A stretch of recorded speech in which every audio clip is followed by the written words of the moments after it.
Welcome back to the Thanks for Rolling podcast. I'm here with Jeff as always, and we're joined in studio with a special guest today, Nate Ghareeb. Welcome. Thanks for having me. Yeah, I'm glad you could make it. This is, I think you're our first guest venturing into the MMA world a little bit. Cool. Yeah, that's great. Thanks. So we've done some training here and there, over the past several years. I'd say let's start with, let's take us back. How did you end up finding your way into the world of mixed martial arts?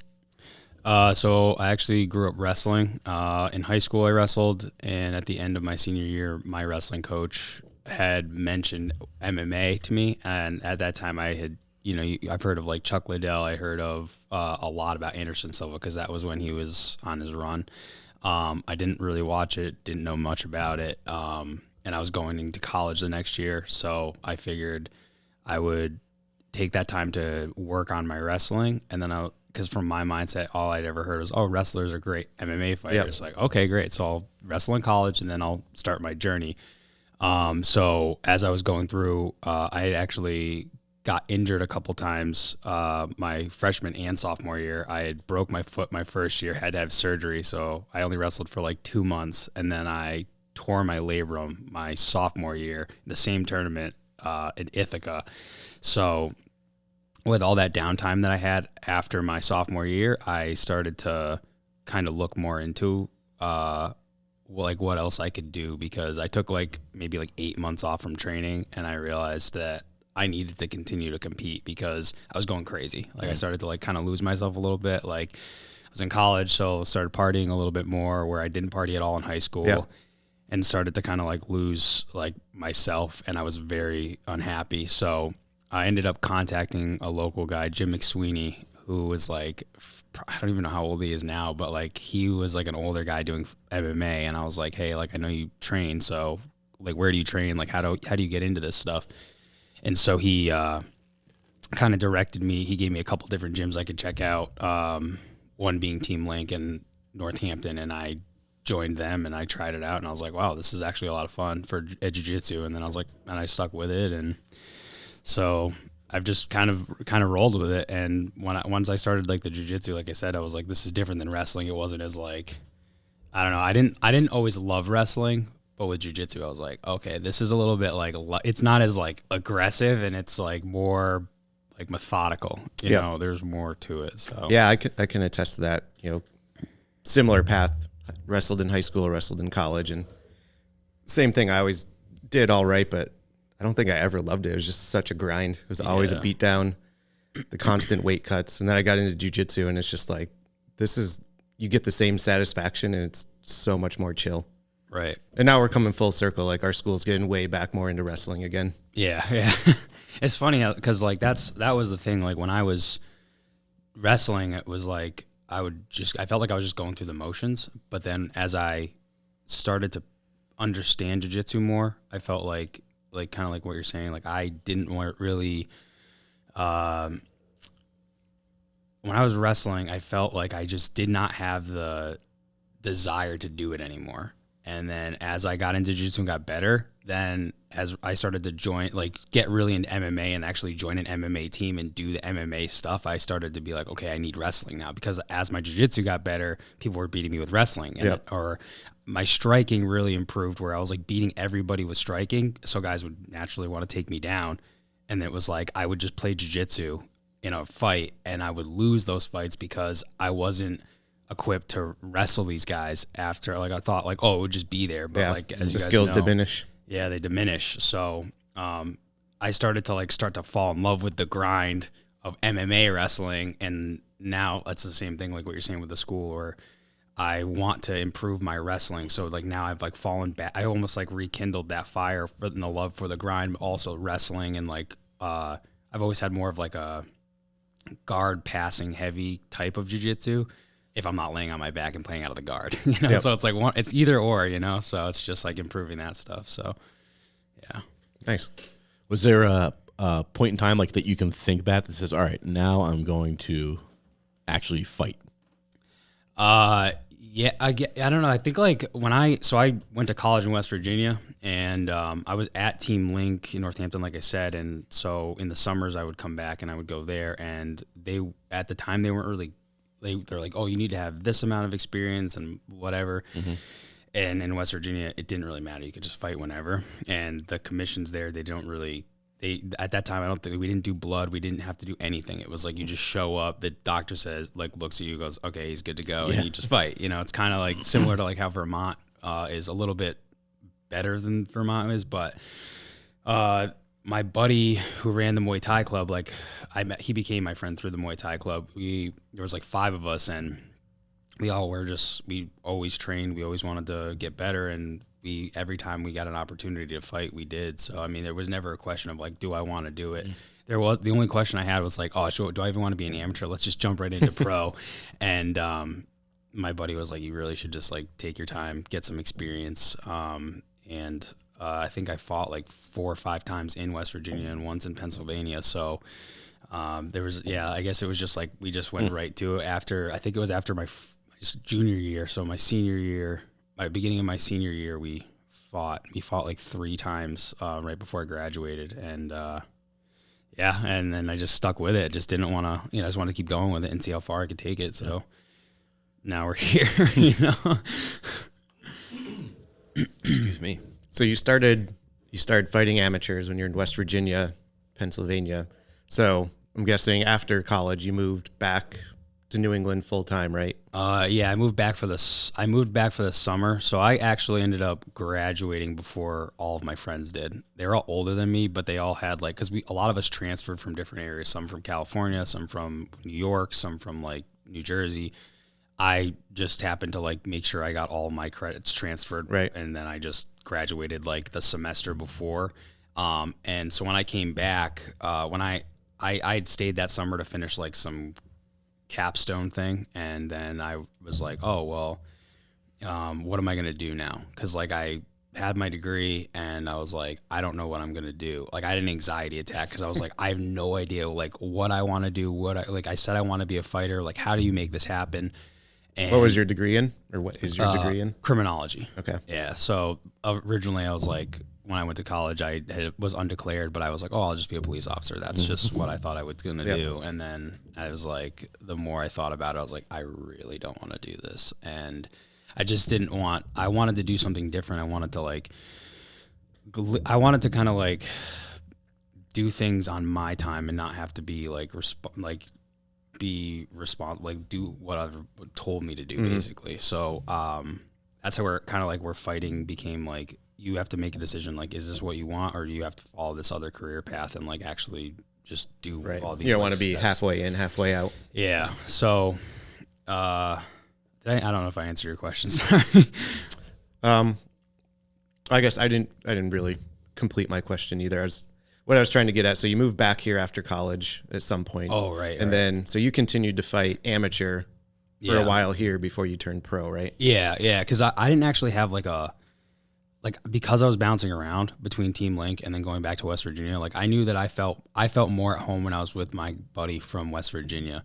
And because those guys were more striking oriented, like it was a Muay Thai club. Like I did not really train any jiu-jitsu. And so, and it was working for me because for the most part, guys couldn't outstrike me. And the more I fought, the more I realized like, oh man, these guys suck at striking. Like I'm just going to beat these guys up on the feet. But then you face a guy to answer your question, I came back for the summer. I actually fought for Team Link. The only time I fought for Team Link was my 3rd amateur fight at Mohegan Sun. And I won that fight, but then I decided that I would go back to West Virginia to like be around my friends because I figured, oh, well, if I didn't have any plans of going to like a big gym at the time, and I didn't feel like Team Link was where I belonged. So I went back to West Virginia and trained with those guys for that semester. So that was like maybe like 6 months. And I fought again. So I fought in August and then I fought in September, won both those. So I was 4-0, and then I fought for a belt in that December, and I ended up losing, and I got out wrestled, basically. I just played in guard. I was out striking the guy, and then when he took me down, like I learned a lot about myself in that fight. I learned that you can't just lay there. And I was getting pinned against the cage and I had no idea how to defend it. Like I just no one had been teaching me how to defend on the wall or anything like that. And we fought in a boxing ring with a cage.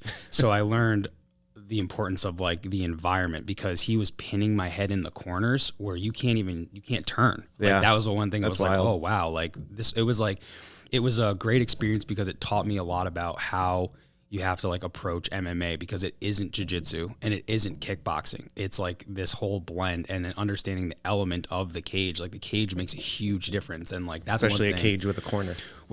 Yeah. And like, if you don't, like, I wasn't prepared for that, you know? So it really helped me kind of think about these things as I go into all my other fights for the future. It's always like, I look at the cage, I look at how big the cage is, because that's always going to dictate like the way the fight goes. Like I personally would prefer to fight in a bigger cage because there's more space to move.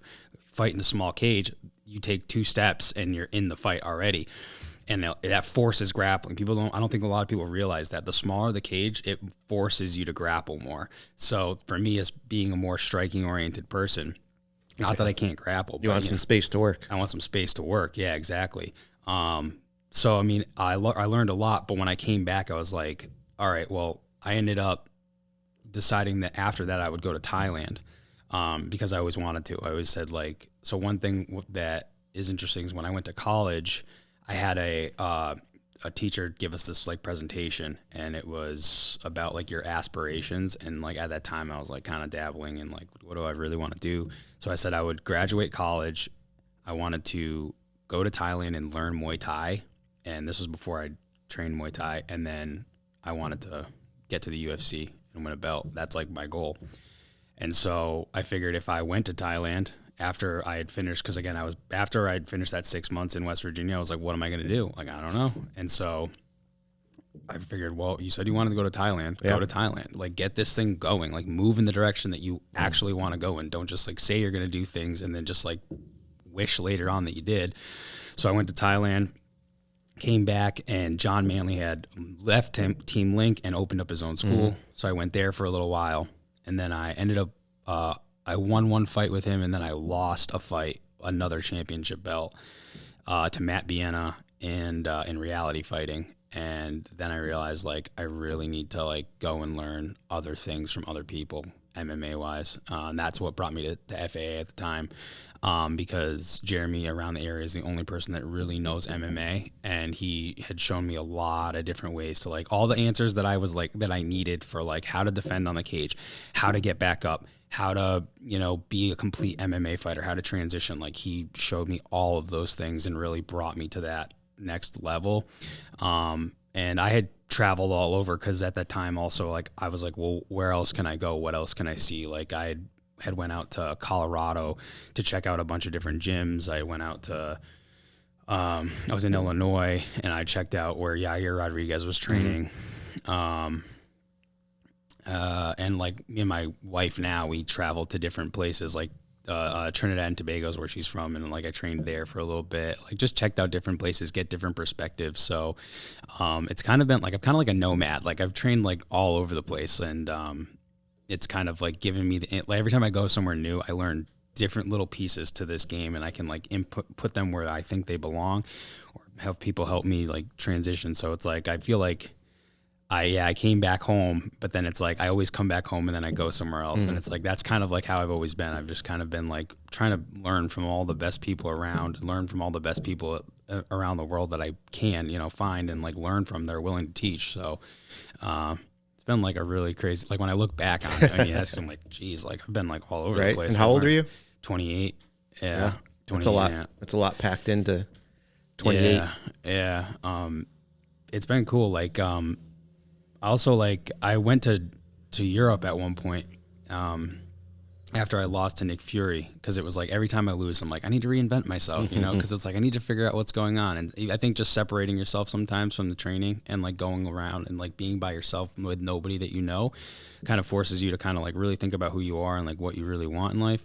And I went to Germany and I trained with Ralph Warnecking there. And that was a really interesting experience because his guys were really good, really, really good, like technical, and they were really submission oriented. And they like submitted, they got these guys who were like his blue belts were like submitting me, and I was like, what the hell? Like these guys are really good. And he had like at the end of the practice, like he was a really, really confident guy, super nice and welcoming. But he was like, yeah, he was just like, he basically told me that I sucked in a nice way.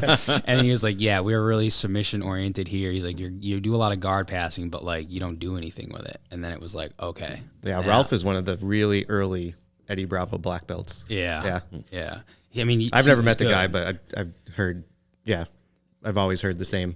Yeah, I mean, like the only reason I knew of him was because he had followed me on Instagram on one of my older pages, and I followed him back, and I watched all his content, and I was like, wow, this guy knows some shit. Like every time I watched his stuff, I was like, wow, like I would like learn things, and I feel like I would like take them into the gym with a buddy, and I'd be like, hey, let's work on this, different like ways to like attack from guard, different ways to attack legs. I was like, wow, this guy's like, he knows some stuff. Like he had some cool systems. Little side note, if you follow the Rubber Guard Assassins Instagram page, that's him and one of his students run that. Oh, really? No kidding. Yeah. Wow, I didn't know that. Yeah. I love that page. Yeah, I mean, like he was a really interesting guy, and like he was another person that like after that experience, I realized like, wow, like I really am behind in this field because I put so much emphasis in striking that I really needed to work on my grappling as a whole, and that's kind of like how I ended up meeting Tim as well, because when I came back from Europe, I was like, okay, well, I need to figure something else out, because the jiu-jitsu that I had been learning was good, but it was like there was so many missing pieces in jiu-jitsu that I didn't understand, and I think it all goes back to foundations. And once I understood those foundations, it was like, okay, now we can just roll from there. Yeah. Well, it goes to show that there's always something you can learn from everybody. Like, Ralph and his school, they're not a world-renowned MMA team, but you were able to learn some lessons there that directly impacted your MMA career. Yeah, absolutely. I mean, I think that's the thing. It's like it's easy in this type of, I don't even want to call it a sport or these arts. It's like it's easy to overlook people, and I think it's like ego gets involved, and it makes you go like, oh well, I already know everything. So like whatever this person's trying to teach me or tell me, it's like whatever. But it's like if you do that, you miss out on all these great opportunities to learn. Like there are a couple people that I have, even people that I'm training with now, that if I had overlooked them and said, nah, like he doesn't know what he's talking about, like I wouldn't be at the level that I feel like I am, because I feel like even now, like I'm only 3-1, but I feel like people have yet to see like all these things that I can do, like my potential. I feel like I haven't even reached my like the height of my potential. Like I feel like I'm still getting all real like better every single day, Yeah. And you're still young enough. You have time to keep that progression. Yeah. So like, that's like one thing that I always like try to tell people. It's like, don't write anybody off. It doesn't matter if they don't have like some world champion. It doesn't matter if they don't have like a world championship background, or if they haven't won this amazing tournament, or if they weren't like super successful on the It's all mat. knowledge. It's knowledge, right? And it's like and like some people, it's not everybody that was a champion is a great teacher, and not every teacher had like some background of like this amazing like thing. It's like they know certain things, and it's like if you don't listen, are not willing to learn, like you're missing out on like opportunity to like improve yourself. So right. Yeah, some people have no desire to do one or the other. Right. Yeah. Some people just love gathering the knowledge and sharing it, and have no desires to get out there and fight. Right. Or even, compete in whatever it is they're doing, whether it's kickboxing, jiu-jitsu, whatever. You can still have that world-class knowledge. Yeah, absolutely. 100%. So what year was it that you turned pro? I was just going to ask the same question. You stole me. I think I know. Trying to remind myself. It was 2019, July 2019. I turned pro. I fought for Ammo. That was my first pro fight. That's right. I wasn't at that one, but I know some of our guys were there.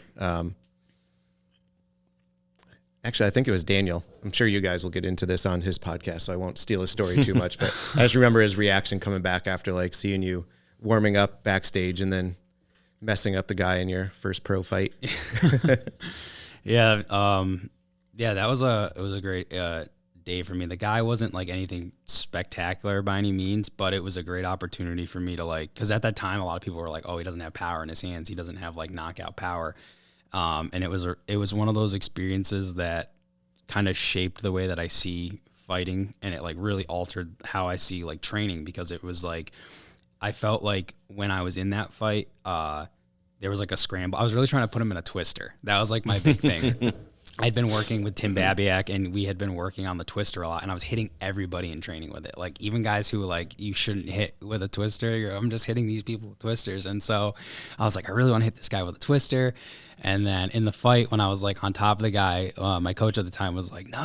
Like, I was on top, of like, don't do it. Like, you want the cage experience, don't do it. And I was like, oh, fuck. Like, and the scramble ended, and we just stood up, and it was like this moment where everything like slowed down. And it was like the craziest experience, because it was like we scrambled, we got to our feet, and then like in a second I just turned, and it was just like my right hand just like fired. It wasn't like, I've been in fights where it's been like I'm thinking so much about what to do, and now it was just like I just turned, and it was like I just remember everything slowing down, seeing his chin, and just my hand just fired, and he just crumpled. And I was like, whoa, like I was like, this was like my reaction, and everyone thought I was like taunting him, like, what's up? But it was like I was more like, whoa, like what the hell was that? Like, that was when I realized, like, wow, like years and years of throwing like jab cross, like just throwing my straight punches, and it just like finally came together. It just happened, and I was like, wow, like.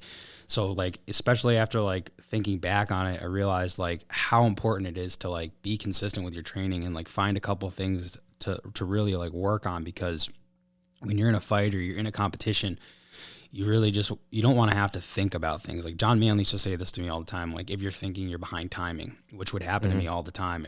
And I didn't realize it at the time until that fight, that the things that were happening were like when I was fighting, because I would think a lot, and I always be like, oh man, I did terrible. And then I'd go back and watch the film, and I'd be like, I don't remember doing all that.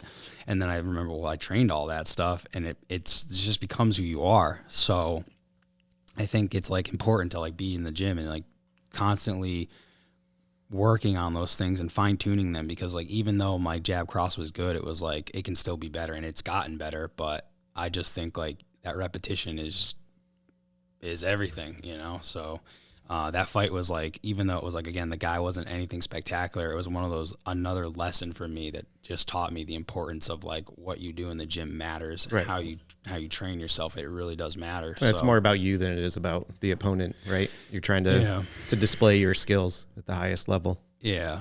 My coach now, Dan, he always says, you're not fighting the person, you're fighting the anatomy. That's it. There's nothing else to it. And then, like, when he said that to me, I was like, whoa, like, because like you hear like when I fought Cody Law, it's like, oh my god, this guy is like this amazing guy, like he's this great wrestler, like he's this thing, everyone's like he's this thing. And it's like, at that point, he had already said this to me right before they had announced this fight, and it was like, he's just a man, and it's just an anatomy. Like, if you kick him in the head, he's probably gonna go to sleep. You know, if you kick him in the legs enough, it's gonna crumple. You know, like we're all just human. And it's like, that was like one of those things where very eye opening about like, it doesn't matter of like whether it's Cody Law or Conor McGregor or, you know, whoever, even Justin Gaethje. It's like, you hit him enough times in the right areas, he's gonna fall. You know, so I think people get too caught up in like the hype of like, oh, he's this guy, he's this great person. Well, and it's so easy now. You know, everyone's on the internet. Every fight, every match, every training session, you can find everything on everybody. I think at the beginning it was helping, because you're like, you know, I have all this research on my opponents at my fingertips, and I think it's gotten to the point where it's becoming detrimental to a lot of people. 100%. I 100% agree. We talk about this in the gym all the time. We have Naga coming up, and like, we have guys in beginner divisions, first matches ever, like worried about who the other guy is, and they looked him up, and he won this and he did that. I'm like, he's just another white belt. Yeah. Right. Yeah. At the end of the day, he's just like, he might be better than you, he might not be. Once you get out there, like, that doesn't matter. Like, if someone's just better than you, then there's no shame in losing to them. Right. Like, as long as you go out and perform your skills, you know, implement your game plan. If you lose, what else could you have done? All right. Yeah, just stay in the moment, right? Like, I only competed jiu-jitsu a few times, but I remember the first couple times being like, I don't even know where I am. Like, I don't remember what I did in those matches, right? Like, I go back and watch the video, I'm like, oh, that happened? Like, exactly like you said. And then, like, you know, you get where you're in the moment, you're like, oh, okay, now I can do what I've been trained to do for the last several years, right? It just comes with experience, I think. Yeah.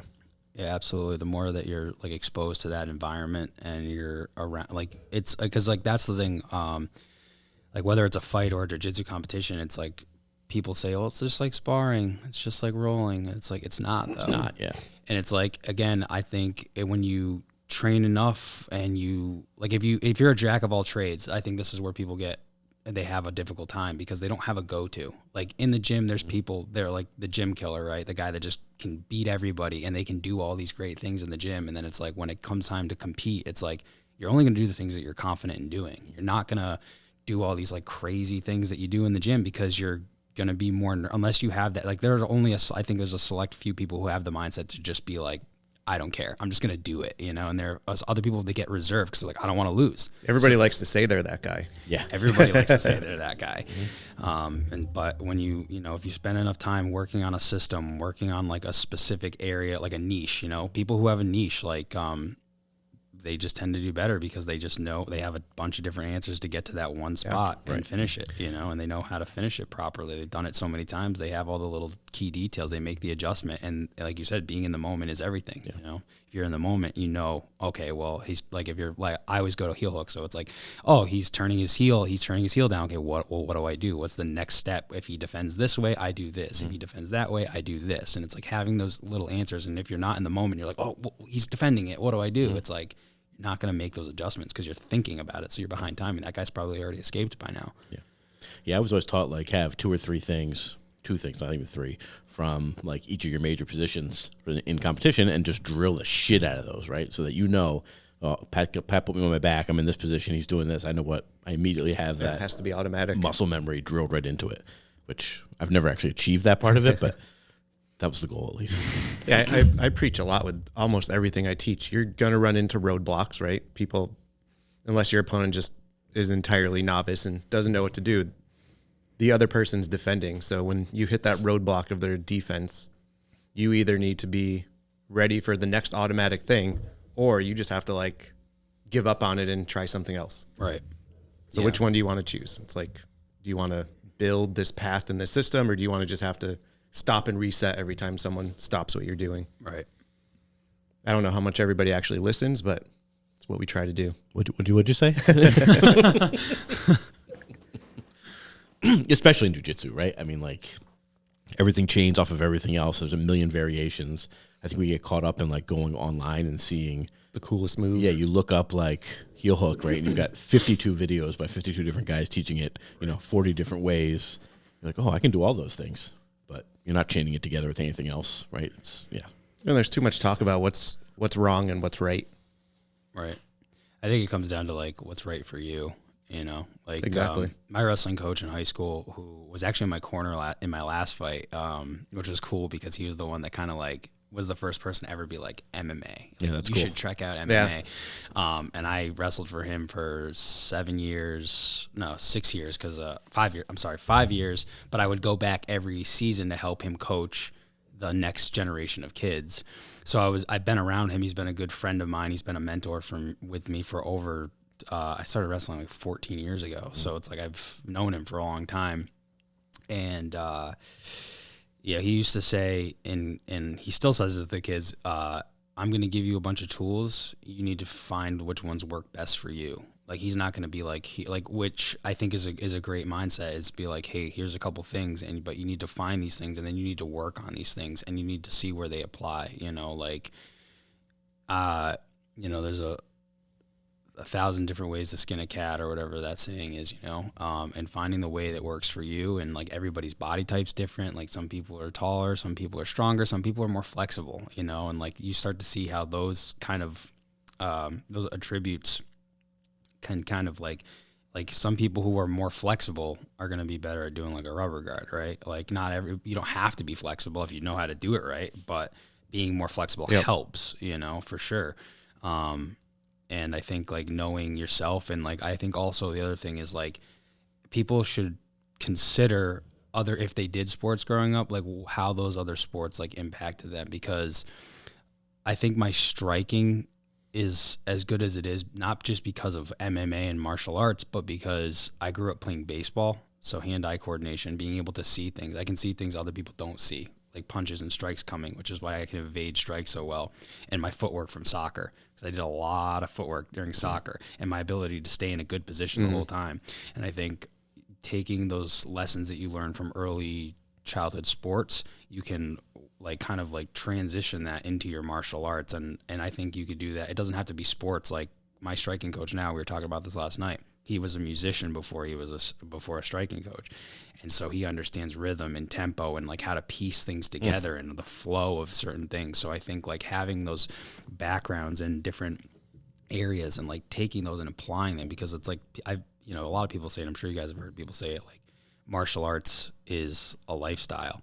And so you see, as you learn more about your art, you kind of like the other side of like life, like you see the things that you're doing in martial arts kind of transition into life. There's a lot of like crossover. So I think being able to pick up those things and then apply them to your art, whether it's jiu-jitsu or wrestling or striking of some kind, like being able to like find those other things and see how those things work for you and then how you can apply them, because I think that'll help you like progress faster over the long haul, Second guest in a row who's talked about the application of martial arts to real life, right? Our last guest was just talking about, he does a lot of work with like advocacy for like missing people, right? Mm-hmm. And he was just talking about how like jiu-jitsu has taught him to think about like the next step in things, right? And like that mental mindset. So it's interesting to hear you say something very similar. We haven't talked about that a lot, right? I guess, I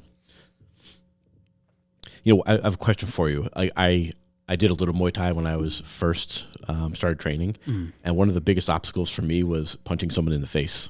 Yeah, right. Like the first time, like, my coach used to always say, like, you have to actually hit him, right? And he would do like stupid drills where like instead of punching him in the face, I'd have to like tap him on the head, right? Just because like I couldn't, my range was always screwed up because I was be pulling punches all the time. So I'm just curious for you, like, was there any transition, or you were like, I can just punch this dude in the face with no problem? I don't know. Like, it's kind of weird because like when I first started, I feel like I don't really know if I had like, I can't really think of a specific moment, but when I think about like when I first started striking, I feel like I didn't really have much of a choice. And I've always been more of like a tougher person in the sense where I've been like rough around the edges where like I'm willing to hit you back if you hit me. And so I feel like when I was thrown into sparring, because like when I first started, it was like you train like technique for 30 minutes and then you spar. And so I didn't have a choice. Like I was kind of forced into, somebody hit me and it's like, all right, you want to fight? Like we're going to fight, and I'll throw right back. So it wasn't like, I didn't start off doing a ton of drilling when I first started. And that was at Team Link. It was like, you do your technique and you do maybe like a Holland drills type thing where you throw out the hands. But then when you spar, it's like, okay, they're going to throw punches at you and they're going to hit you. And then it's like how I kind of was forced to react to it. So, and I didn't even mind. I was like, it's kind of like an acquired taste to also get punched in the face as well. Some people don't like getting punched in the face. There are people who are like really good and they're like, oh, I just don't like getting hit. And it's like, I totally understand that.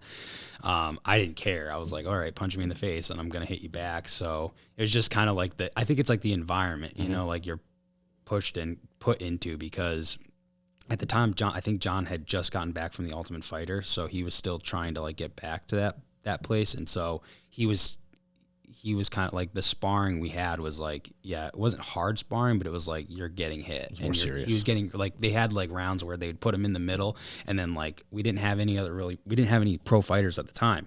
So it was like you do like 2 minutes or a minute with him, and then somebody else goes in, and somebody else goes in. So it's like you're in there with a guy who is a professional fighter, who was at the place where like you see like, oh, he was in the UFC or he was on the Ultimate Fighter. That's where I want to be.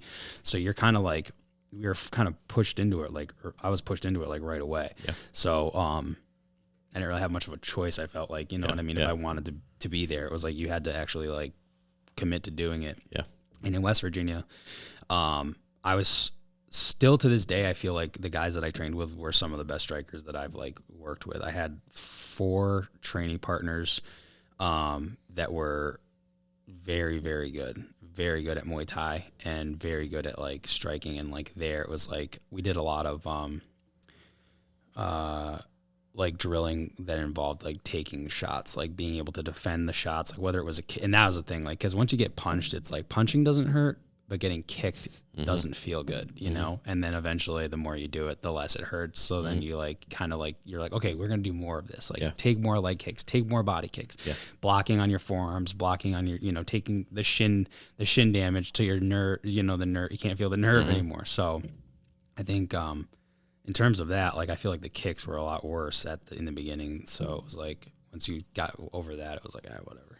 Yeah. I think I still vividly remember my first leg kick.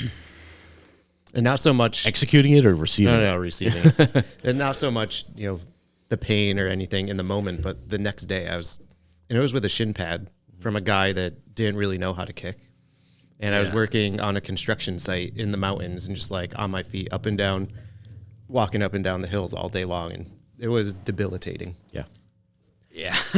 That first one. I remember when I realized, I can throw a leg kick and it actually hurts people. It was like a weird, it was funny because I was fine with kicking people. It was punching them in the face was weird. I just think it's similar to jiu-jitsu, right? Where it's like you either have that in you to do it or you don't, right? We talk about like guys come in here and they realize like, oh shit, this guy's going to be sweating in my ear and he's going to be like on top of me and I don't like it. I can't, like, that's not in me to deal with.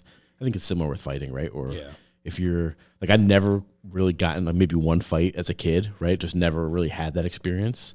So it was always like this. I always had that block for whatever reason, like just had a hard time with that. And I just think it's something you have or you don't, right? Yeah. I mean, embrace it. It's probably a good thing too. You know, Yeah, you don't want to hurt be. people. So that's like a good thing. Right. Like it's good. It's a good thing. Right. Like I'm like, oh, this is a nice guy. Like, he doesn't want to hurt anybody. That's not a bad thing. That's not a bad thing. Right. to I'm not have, ashamed of that, I guess. Just not going to make a living as a fighter. Right. Yeah, I mean, I feel like if you were forced to do it, like if you were put in a situation, of course you'd probably have to do it. But it's like, because we all have it, and I think that's the one thing is like people are like, oh, I wouldn't, you know. Like personally, I don't like to fight people. Like I don't go out of my way to like talk shit to people on the street. I don't try to make issues. If a fight does like break out, like let's say I was at the bar, some guy's talking shit, I'll never be the one to throw the first punch. You know, I'll be like, I will try and talk them out of it. And I think that comes from my dad, my mom and my dad they don't fight. They don't like fighting. My dad is a very, very, very kind individual. He doesn't understand why I'm doing what I'm doing. He wants me to play golf. But like anytime that I've been forced, it's like, I do not like confrontation. I hate it. I absolutely hate it. Like, that's just who I am. Like, will I fight? Yeah, I'll fight, but I'm not like, I need to fight somebody right now. Right. Like when I was younger, maybe like I didn't like grow up fighting either. I grew up with like a bunch of soft individuals. They talk a lot of shit, but they don't actually do anything.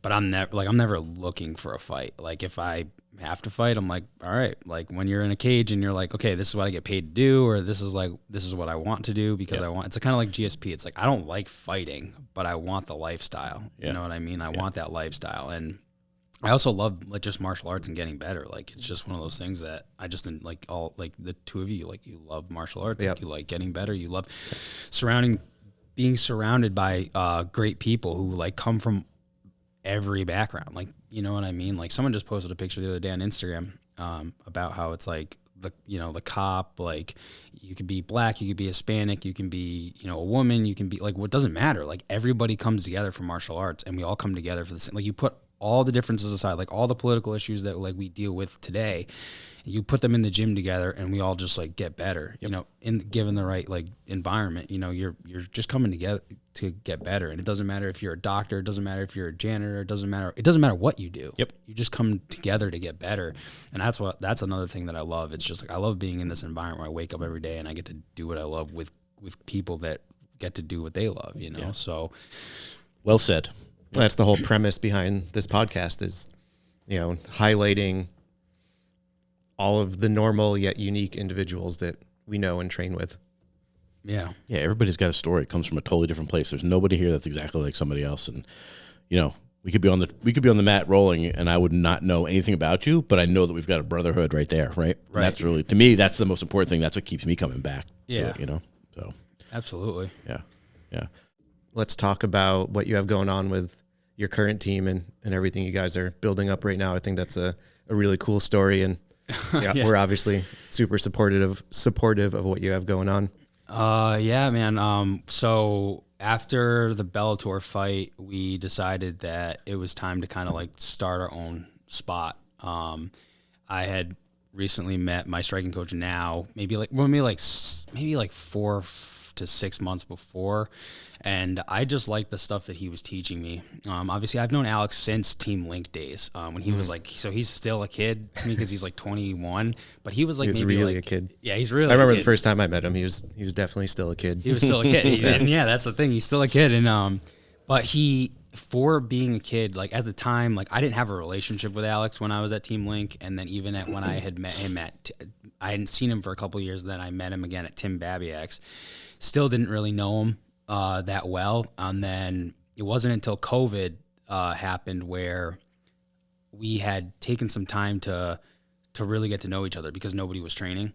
And so he started teaching me how to like leg lock people. He started teaching me how to do all these different, just a different way to approach like the grappling realm. Like even with like wrestling, he started asking me, he'd come over every day. So I think it was like COVID had just hit. It was like I think it was like that March, and he would come to my apartment in Enfield. So he'd drive from East Hampton to Enfield, and I had like a section of mat that we just roll out in the middle of my apartment, and we would just go over different things. He would like break things down for me. He'd explain things to me. Every day before he got there, he'd ask me a question. He'd be like, "Oh, if you were here, what would you do? How would you approach this?" And it'd be like, "Shit, like I don't know. Like I guess I don't really know." And like for being so young, he has such a mind for philosophy and jiu-jitsu, and he's like you wouldn't think because he's just like a kid, but he knows so much. And so I had built a relationship with him, and then, like I said, I think it was like that following, so moving into like November, I had met Dan finally, and we started training together, and he was teaching, again, another guy who's just teaching me all this stuff. And I'm like, dude, like all this stuff's been out there this whole time. And it's like, and these again are guys, and this kind of goes back to what I was saying before, like there are people out there who like, you could just easily overlook them because they don't have like, I think Dan only has one fight. And it's like, oh, well, he's got one fight. Like, what does he know? But it's like, no, like this dude knows a lot of stuff. Like, yeah, he doesn't have like all this huge background, all these fights, but like his ability to like look at how fighting is, break it down, and then like show you different drills and teach you. Like, so after the Bellator fight,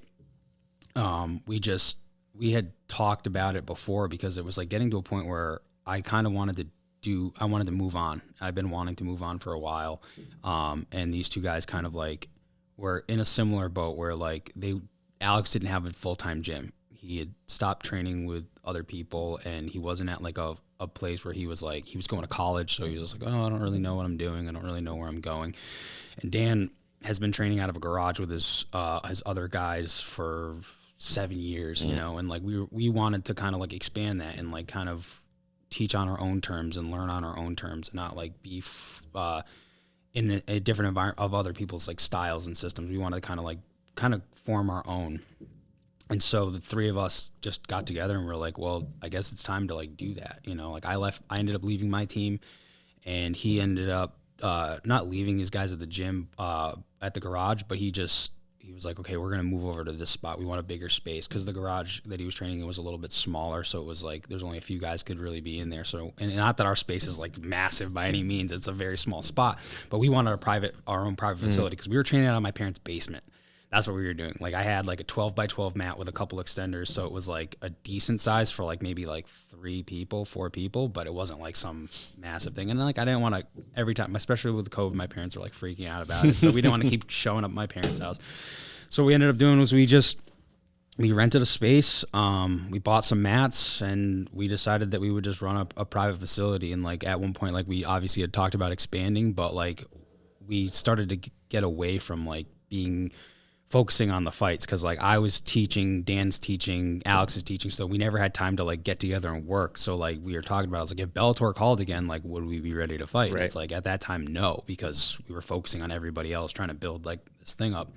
But now we got a great thing going. We decided to keep it small and just focus on progressing forward with the guys that we have. And like we had guys, like a lot of, you guys know, COVID shut down a bunch of different gyms. So these guys who had nowhere to go, and like some of them were like, I feel like we're struggling because of they didn't have that outlet, a place to go, or they didn't want to like, especially over towards that area, there was like, you know, there wasn't really anywhere to go.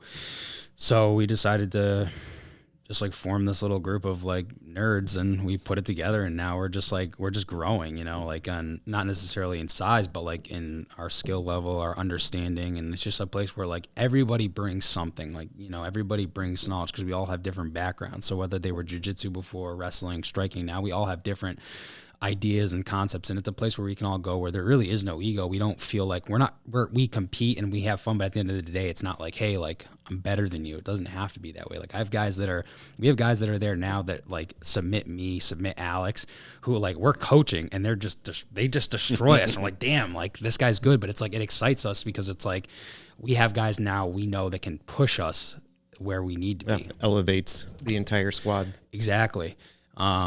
And like, obviously, you know, like our biggest thing is that this area, it seems like there's like limitations, and I feel like that comes from not being able to share with different schools. Like, and I've heard of this as it happens in Florida, but in like Colorado, when I went to Colorado, everybody trains together. You know, I remember them saying, because I went to 10th Planet Boulder, and they were saying like the guys from Factory X Muay Thai, they'll train here, they'll train at the Arvada gym where Gagey trains, like the elevation guys will train, like everybody cross trains, where you don't have as much cross training here.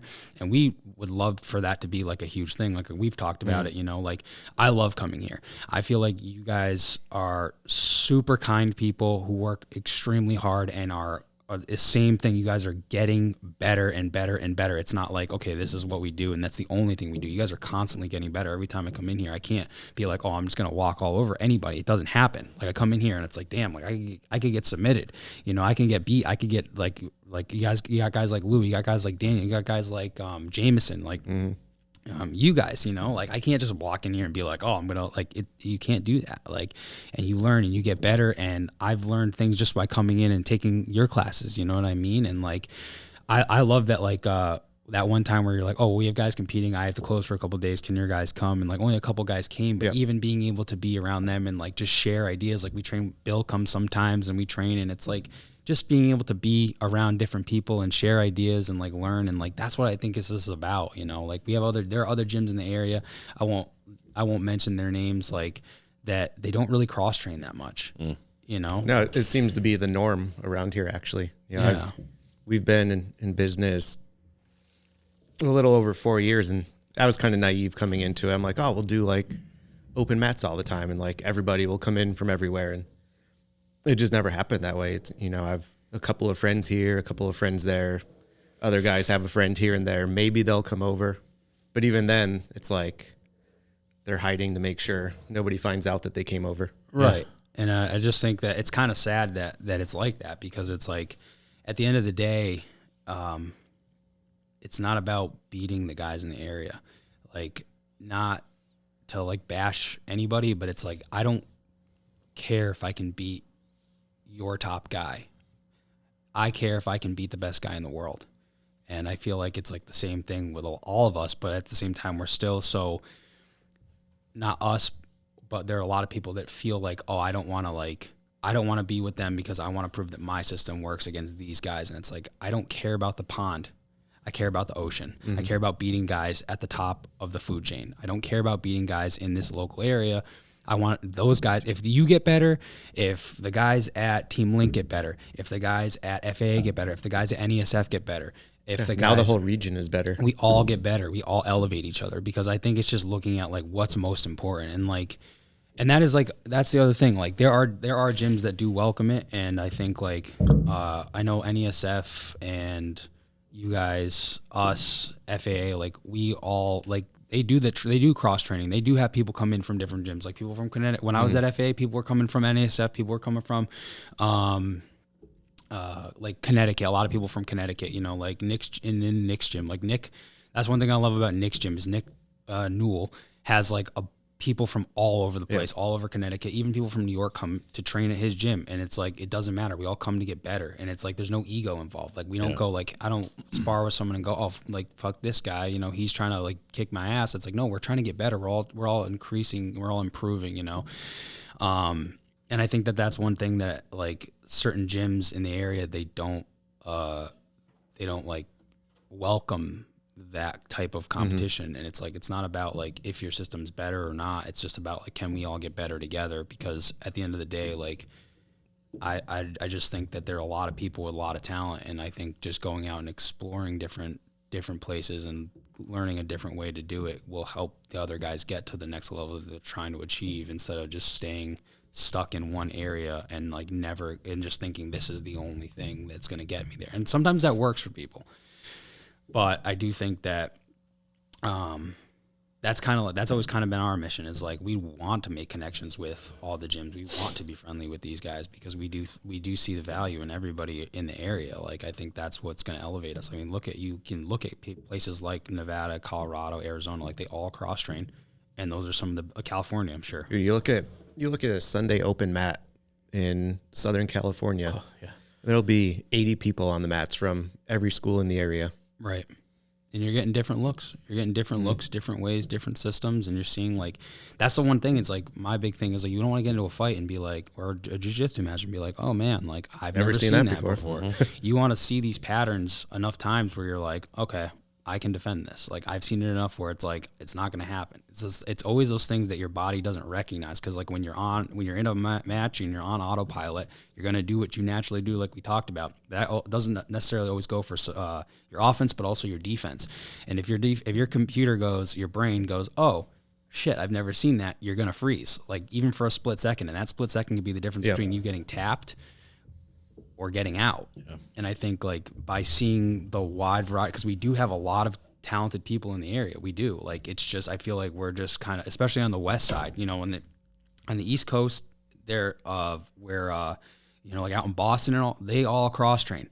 They all train at Lozon's. They all train at, you know, the New England Cartel. They train all over the place. They train at Triforce in Rhode Island. Like they all know each other. Here, it's like the opposite, where we're all kind of like it's the division of teams, and it's like when we all get put up against those guys, it's like why do they have the edge on us? Well, because they're all connected. They all talk. They all work together. And I feel like here we don't do that as much, and I think that's what hinders the people from here getting there. Because like how many guys in the UFC do we have from this area? Yeah. How many guys from this area have we had go to a high level competition like in jiu-jitsu and like succeed? Right. Like I can't even name anybody that's like made it to the UFC and stayed in the UFC, won in the UFC, stayed in Bellator and won through Bellator, and it has been like a top prospect. Can't name a single guy. Or woman.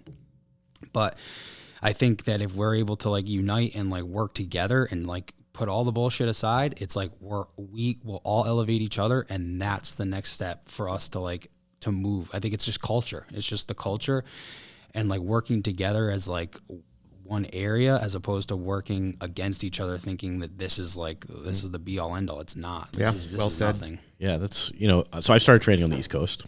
So I was always hearing about like, you know, well, these 5 coaches all started together at that place, right? And they proliferated, and these coaches, so it kind of like it becomes this big network.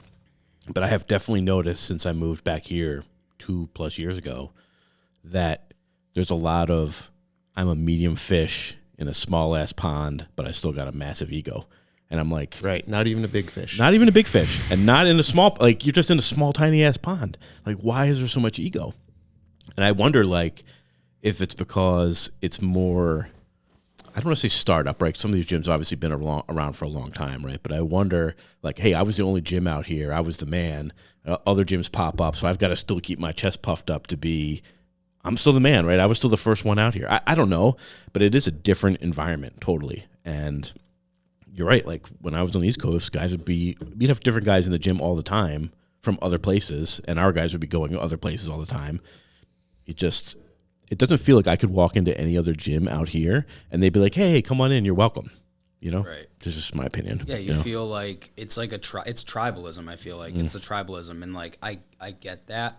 But like like I said, like I've trained all over the place. And between Dan, Alex, and I, we've trained at every single gym in this area. Every single gym. And I'm like, this is like my thing is like I've learned from sorry, I'm having space. Like I trained at the Team Link in Northampton, so I trained with like John Manley. I trained with the other guy he owned it with, Tom Gomes. Like, and I learned a ton from them. I've trained with Tim Babiak, and I've learned a ton from him. I've trained with Jeremy Libashevsky at FA. I've learned a ton from him. I've learned a ton from all these guys, and they're all very, very valuable people, and they all have so much knowledge, and they're all good people too. Like deep down, they're all good people, and they have a lot of great things to share. And it's like, I wouldn't be who I am. I wouldn't be as good as I am if I didn't have all of these people. Like I've learned from you guys. Like I've learned from you. I've come to your classes. I've learned from you. I've learned from your students. I've learned from taking your classes in jiu-jitsu, just little details that would make a significant difference that will cut time in half. And those seconds will make a significant difference when I'm competing, whether it's jiu-jitsu, whether it's MMA. Like that could be the difference between me passing someone's guard and smashing somebody and then just going back to and getting tired and losing. You know what I mean? It's like everybody that I've learned from, and I've learned from all of these great minds. And it's like if all of these people could come together and like share their knowledge, it's like I truly believe like that will be the difference between like why Like, I do believe that I'll get to the UFC, and I do believe that I'll actually do something significant, but it's not just because I had one coach that taught me. I had multiple coaches across multiple arts and different skills that have taught me these things, that have helped me to advance myself to get to that level, and not only get to the level, but sustain it and then go beyond what people think you can go beyond. And I want that to be the thing, because I don't want to be the only person to do it. Yeah. You know, because I do believe that there are people around here, and like I said, I've trained with all these people, so I know there are people who have the potential. It's just like open your minds to the possibilities and listen to these people. You know, it's like there's again, 1,000,000 different ways to skin a cat. You got to find the ways, like we go back to what we were talking about before, you got to find the ways that work for you, but don't think that your way is the only way, because there's tons of different ways to do it. And like, I just want to see everyone succeed, because you said, if they get better, if you get better, then we get better. And so then it's just like a pinball. It's like you're bouncing off all these different things. You bounce all these ideas, you create this thing, and now it's like you just start rising. And so once your foundations are solid and you're like learning different ways to do it. I mean, like, I certainly do not have all the answers. I don't think any of us have all the answers. We know what we know, and we just are working towards getting better. And I think that itself will help us to all elevate, because again, I mean, it's not that I have anything against the East Coast, but I just think that it's like we're at a disadvantage because we don't have that ability to collaborate as a unit, because they have like an army out there, and they're all getting to the UFC. They're all, they have like I said, like they've got Triforce, they've got the New England Cartel, they've got Lozans, they've got Citadon. They're all training together. Look at all of their Instagram pages. They all train together, and they're all getting to the UFC, or they're all fighting for, like the local titles. You know what I mean? It's like, why aren't we? What is the difference between us and them? Not that much. It's just, I think it's the unity and the ability to collaborate to push ourselves to that next level. Because, like, I mean, for me, like, I don't have anything against any of the schools around here. I really don't. Like I said, I'm grateful for all my coaches. I'm grateful for all my teachers, and I will never let that, and honestly, like, I hope that more people go out and train at all these different gyms. I want people to go and train, to come here and train. I want people to go to FA. I want people to go to NESF. I want people to go because these people have a lot of knowledge. It's just like, we have to be willing to learn from all these different people, and not worry about anything else, like, just get better. And that's what I'd like to see. That's kind of what KCC is like. That's what our gym is. If you want to come train. Like, we'll help you with what we can, and we'll teach you what we know. We'll give you everything we got, and hopefully you take that and run with it, and hopefully it helps you with whatever else you're doing. That'd be great to see, though. Like, honestly, like, if we see other people from other gyms get to the UFC, then it's just like, man, that's inspiring to us, because it's like, hey, man. Or if we see guys that compete at like an Eddie Bravo Invitational, it's like, man, that's awesome. Like, that's inspiring. That's the stuff that's gonna push us. Right. Like, if they can do it, then everybody else can do it. Yeah.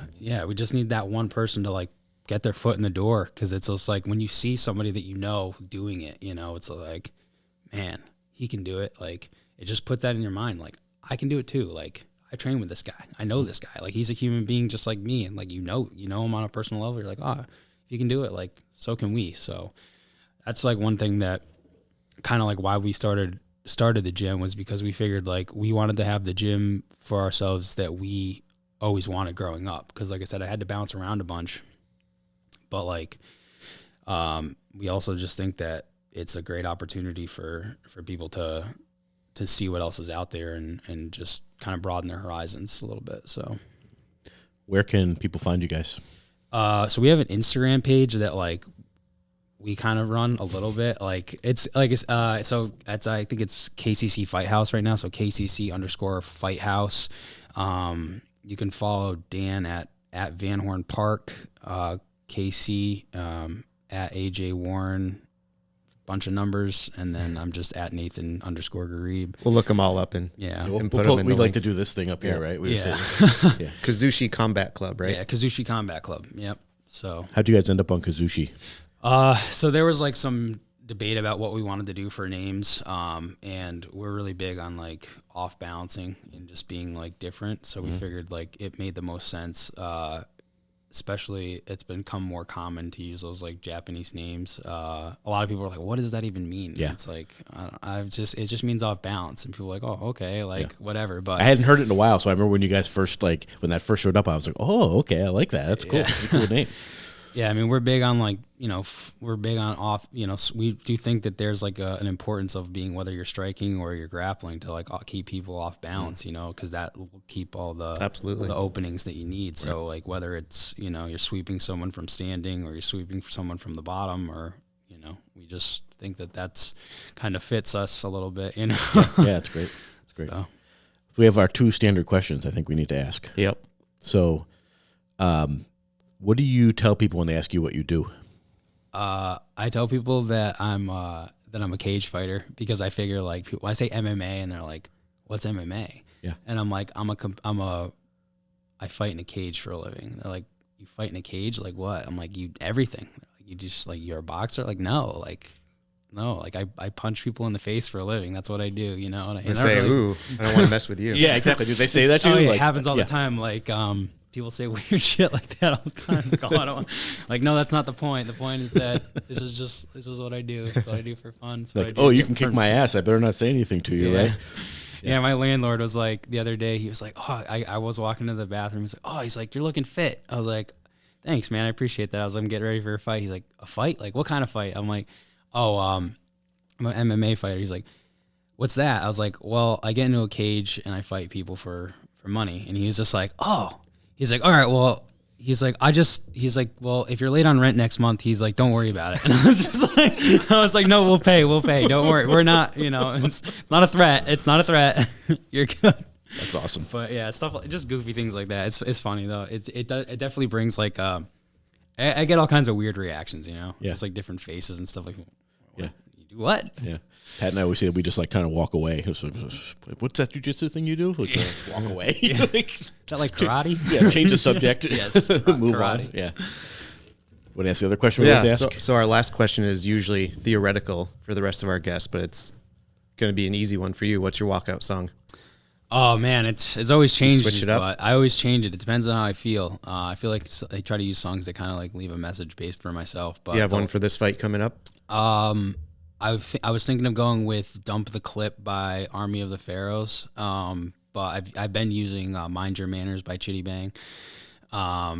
Just basically, this "Dump the Clip" one kind of has some messages in it. Some that probably are not a little distasteful, not really what I'm going for, but there are some things that just kind of like a representation of like how I'm feeling in terms of like going into some of these fights with some of these guys that a lot of these guys lately have been pulling out of fights and like talking a lot of shit online. And I'm like, all right, dude, just sign the contract. Like I haven't been turning down any of these fights, and I don't know why people keep thinking that I am, like, so it's just, you'd have to listen to the song again. Some of it's a little distasteful, so it's not all what I'm going for, but there are messages I feel like sometimes with my music that I walk out to that kind of just like it fuels me. It makes me feel like, okay, this is what I'm trying to get across, and I'm going to show you who I am, so.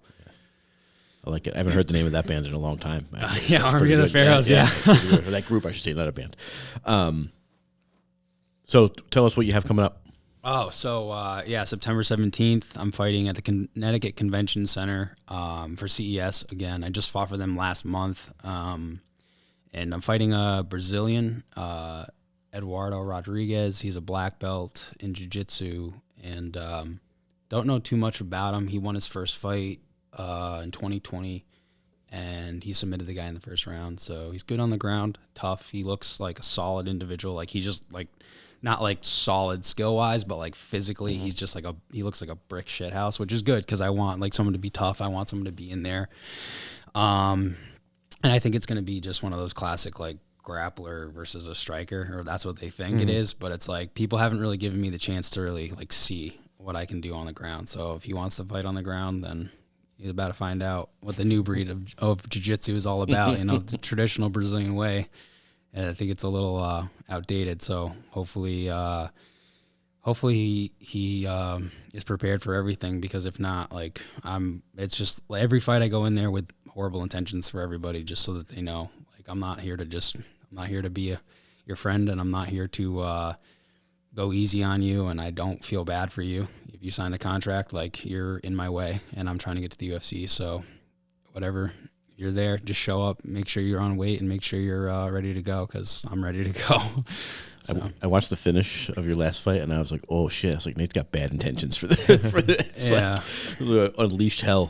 Yeah, yeah. I mean, I feel like and I've had different things people say, like I'm too nice, or like definitely people think I'm unassuming because you see me. If you saw me walking on the street, you'd never think that I do what I do. But every fight is an opportunity for me to show people that, like, this is what I've been working on, and that I'm deeply passionate about what I do.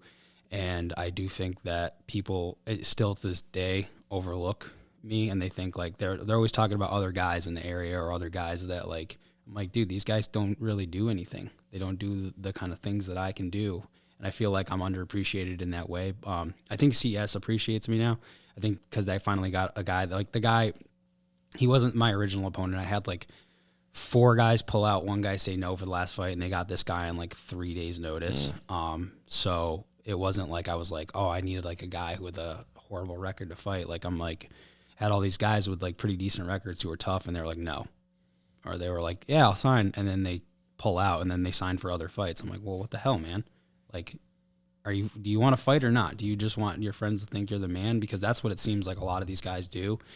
And, you know, like, I'm showing up ready to fight. Like, we're not preparing for guys who are like bums. We're preparing for like the best guys in the world every day. That's what we're hoping that you're coming in here with bad intentions for me, because I'm coming in with bad intentions for you. And, there are guys, they say, that will like look for a way out, but my goal is never give you a way out. Like, there are guys who will like easily jump on a submission. It's like, nope, stand back up, because, you know, like, if you're not ready to go that distance, like, I'm just going to show you that I'll execute you if I have to, you know what I mean? I'll do what I have to get there. So yeah, there's that like dark side of me. So just so you're aware. Awesome. We just knocked out an hour like it was nothing. Yeah. Excellent. Yeah. So excited for this fight coming up. Can't wait to see what you do out there. Thank you. Thank you guys for having me on. Yeah, man. It's been a blast. Thanks for coming on. Talking to you. thanks for rolling.